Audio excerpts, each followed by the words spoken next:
And I do want to move on to Wisconsin, another fascinating race. So, Senator Ron Johnson has pulled ahead in September after being behind Mandela Barnes in August.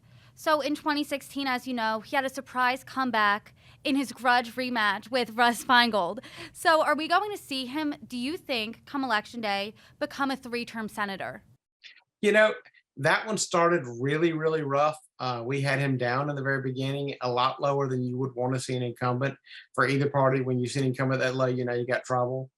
But I think that what has happened is just as with Pennsylvania, Barnes's softness on crime is absolutely devastating.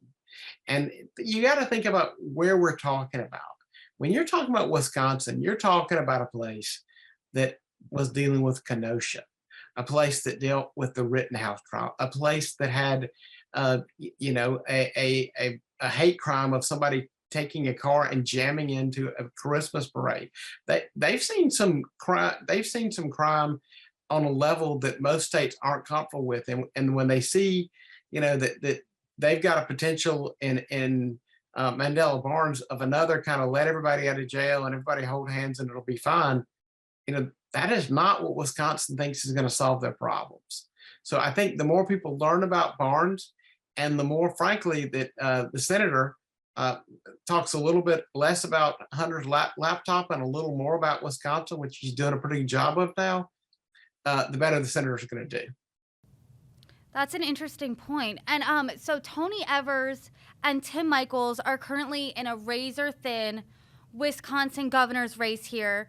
Do you think that this is going to be an instance again of where someone could vote for Johnson and vote for Evers, or vice versa? Or do you think that they'll split the ticket, or is someone going to ride someone's coattails here?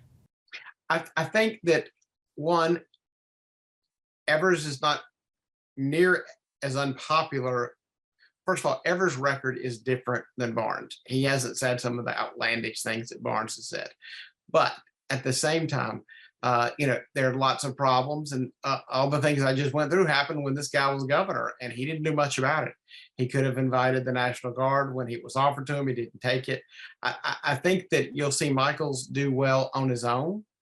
Uh, but yes, right now, even in the last poll we did, there was a very slow, and I mean a sliver, but there were people who were absolutely voting for the incumbent Ron Johnson and voting for Evers. But I think in the end, you'll see a little less of that.